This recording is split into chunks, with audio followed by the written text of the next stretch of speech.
యోగా యోగ కూటమే చిన్న ఆసనం చేసుకుంటేవాడు, నేను శీర్షాసనము లేదా సింపుల్ బాడీ తిప్పుతుండేవాడు. అయినప్పటికీ అనారోగ్య సమస్యలు వస్తుండేవారు అన్నమాట. మా అబ్బాయికి కానీ అమ్మాయికి చిన్నప్పుడు అందరూ. మా అబ్బాయికి ఆస్తమా ఆపరేషన్ అయ్యాను.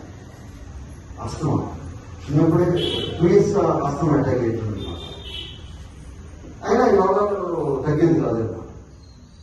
తర్వాత ధ్యానంలోకి వచ్చిన తర్వాత అప్పుడు ధ్యానంలో మనకేం తెలుస్తుందంటే రూట్ కాజ్ తెలుస్తుంది. ఆ ఆస్తమాకి ఏంటి కారణం అనేది తెలుస్తుంది అన్నమాట. రూట్ కాజ్ తెలుస్తుంది. అన్ని హోమియో మెడిసిన్స్ వాడుతుండేవాళ్ళము, ఆయుర్వేదిక్ మెడిసిన్ వాడుతుండేవాళ్ళం, అబ్బాయిని హైదరాబాద్ నిజామాబాద్ తిప్పుతుండేవాళ్ళం. ఇంగ్లీష్ మెడిసిన్స్ ఏం తగ్గదు కాదన్నమాట. మా అబ్బాయికి ఆ రూట్ కాజ్ ని తెలుసుకోగలిగాం అన్నమాట. అంటే పాస్ట్ లైఫ్ రివిజన్ ద్వారా గత జన్మం వెళ్ళి వాడు చేసిన మిస్టేక్స్ తెలుసుకున్నాడు. అక్కడ సారీ ఇప్పుడు వెళ్తున్నాను, ఇక్కడ కాల్ తగిలింది, వెంటనే మనం ఏం చెప్తుంటాము, సారీ చెప్పేస్తుంటాం అంతే. అదే సారీ చెప్పకపోతే ఇద్దరి మధ్య డిస్కషన్ జరుగుతూ ఉంటుంది అన్నమాట. ఆయన చేసిన మిస్టేక్ వల్ల ఆస్తమా రోగం వచ్చిందన్నమాట. ఆస్తమా రోగం వచ్చిన తర్వాత ఆ పర్సన్ కి సారీ చెప్పేశాడు. సారీ చెప్పిన తర్వాత చక్కగా ఎనర్జీగా తయారైపోయాడు ఫ్రెండ్స్. సో చూసారు అక్కడ డాక్టర్ అందరూ అంటుండేవారు, ఈ అబ్బాయికి జీవితకాలం అంతా కూడా మీరు మందులు వాడాల్సిందే అంటుండేవారు ఆస్తమా. సో సింపుల్ గా చిన్న చిటికన వేరుకనే ఆ పెద్ద రోగాన్ని తీసేసాము. బికాజ్ ఏంటంటే ధ్యానం. అంత గొప్పది ధ్యానం. ఆ గ్రూప్ తెలిసిన తర్వాత మరి ఇంకా మేము ఆగలేదు. రూపాయలకు ఉద్యోగం చేసుకుంటూ ఈవినింగ్ టైంలో క్లాస్ పెట్టుకుంటుంటాము. మా మేడం ఎప్పుడు అదే పని ఉంటుంది. నాకు పక్క ఒక ఉద్యోగం ఉంటుంది కానీ నెక్స్ట్ మా మేడం 24 hours ఆమె ఓన్గా యూట్యూబ్ క్లాసెస్ ఎప్పుడు తయారు చేస్తుంది. ఎప్పుడు మార్నింగ్ ఈవినింగ్ ఆమె ఎప్పుడు మెసేజెస్ ఇస్తూనే ఉంటుంది. ఇక్కడ నేను నీ ఇలాగా చక్కగా మాట్లాడుతున్నాను, నేను ఎంత హెల్దీగా ఉంటున్నాను, మనం పర్చేజ్ అనుకుంటున్నాం కానీ బికాజ్ మా అన్న వైఫ్ అన్నమాట, నా భార్య నాకు అన్ని గైడెన్స్ ఇస్తూ ఉంటుంది. ఇలా చేయాలి, ఇలా మాట్లాడాలి, ఇలా మాట్లాడకూడదు, ఇట్లా తినాలి, ఇలా తినకూడదు, ప్రతిదీ కూడా నాకు నా పిల్లలకందరికీ చక్కగా గైడెన్స్ ఇస్తుంది. మా మేడం గారి సందేశాన్ని తెలుసుకున్నాము. అందరికీ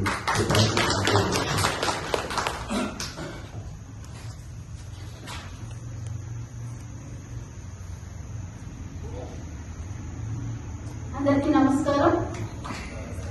నా పేరు కమల కుమారి.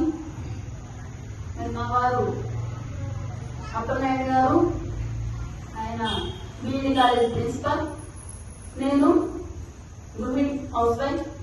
సో మేము మీ అందరినీ కలుసుకోవడం కోసం ఈరోజు బోధన నుంచి వచ్చాం.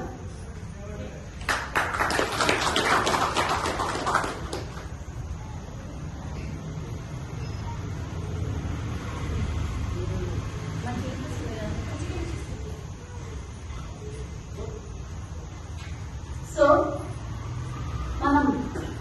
మనకి ఏమర్థమవుతుంది, రకరకాల సమస్యలు, బాధలు, కష్టాలు, వీటన్నింటికి ముఖ్య కారణం, మూల కారణం ఆధ్యాత్మికత లోపించడం. అంటే మన జీవితంలో ధ్యానం లేకపోవడం వల్లనే అన్ని రకాల కష్టాలు, అన్ని రకాల బాధలు, అన్ని రకాల కర్మలు కూడా. ఈ చిన్న విషయం అర్థం చేసుకుంటే మనిషికి ఈరోజు అసలు కష్టాలు లేవు, బాధలు లేవు, పేదరికం లేదు, అప్పులు లేవు, అనారోగ్యాలు లేవు, అశాంతి లేదు. కానీ ఆ విషయం మాత్రం తెలుసుకోవట్లేదు మనిషి. ఏదో పనులు తీస్తూ ఉన్నాడు, నానా కష్టాలు పడుతూ ఉన్నాడు, హాస్పిటల్ దగ్గర క్యూ పడుతూ ఉన్నాడు, సరైన చదువుల కోసం కష్టాలు పడుతున్నాడు, లక్షలు పెడితే తప్ప చదువు వాడి జీవితంలో రావట్లేదు. సరే చదువుకున్నాడు, ఓకే, మళ్ళీ ఉద్యోగాలు రావట్లేదు, ఉద్యోగాల కోసం క్యూ. సో ప్రతి దగ్గర కూడా కష్టమే ఉంది. చేతి నిండా డబ్బులున్నాయి కానీ ఆరోగ్యం రాదు. హాస్పిటల్కి వెళ్ళాం, మళ్ళీ తిరిగి ఆరోగ్యంతో వస్తామా లేకపోతే అసలు గడకపోతామా? ఇదే ఉంది మొత్తం లైఫ్. సో ఇంత కష్టతరంగా ఉంది. అంటే ఒక వ్యక్తిని కదిలిస్తే బాధలే చెప్తూ ఉంటాడు.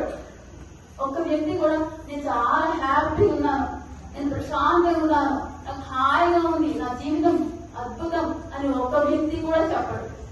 ఎవరిని కదిలించు, కష్టాల చిట్ట, బాధల పుట్ట, ఏ వ్యక్తిని కదిలించాడు? ముందు కొంచెం డౌట్ పడతాడు, చెప్దామా వద్దాను. కొంచెం ప్రేమతో అడిగామనుకోండి, ఏమైంది ఏంటి అంత ఓకేనా అన్నామంటే బోర్ని ఏడ్ చేస్తాడు. ఇక ఏడ్ చేసి ఏం చెప్పమంటావు అని చెప్పి మొత్తం చెప్తాడు. ఎందుకంటే ఒంట్లో బాధలు ఉన్నాయి, ఇంట్లో బాధలు ఉన్నాయి, అక్కడ అయిపోయిందా ఊర్లో బాధలు ఉన్నాయి. అంటే అడుగడుగునా అంతటా బాధలు, అన్ని కష్టాలే. ఎందుకు ఇదంతా అంటే తెలియక ఒక చిన్న విషయం దగ్గర తెలియక వచ్చేస్తున్నాం మొత్తం. పెద్ద విషయం ఏం కాదు. ఈ ఆధ్యాత్మికత, అసలైన ఆధ్యాత్మికత ఏదైతే లోపించిందో మనిషి జీవితంలో అక్కడ వచ్చింది మొత్తం. ఇది ఏంటి ఆధ్యాత్మికత? అవన్నీ మనకెట్లా తెలుస్తాయి? ఇదే మొత్తం ప్రాబ్లం అంతా. అవన్నీ మనకెట్లా ఏదో గొప్ప వాళ్ళు, ఋషులు, మహర్షులు వాళ్ళు ఎవరు చేస్తారు. మనం సామాన్యం, ఏదో చిన్న చిన్నగా ఉద్యోగాలు చేసుకుంటూ ఇంట్లో పని చేసుకుంటూ ఇలా బతుకుతున్నాం. మనకి ఆధ్యాత్మికత అనేది ఇక్కడ ఒక డౌట్. ఆధ్యాత్మికత అంటే ఏదో కాదు. ఆధ్యాత్మికత అంటే సహజంగా జీవించడం. ఇంతే.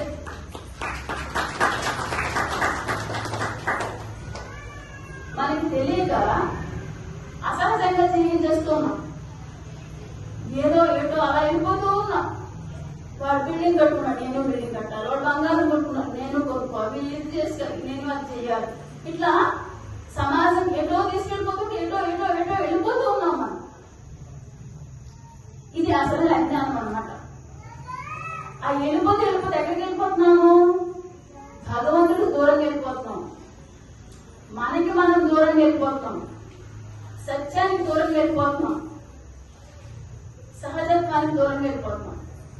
అంటే మొత్తం అసహజంగా జీవిస్తున్నాం, దైవానికి దూరంగా జీవిస్తున్నాం,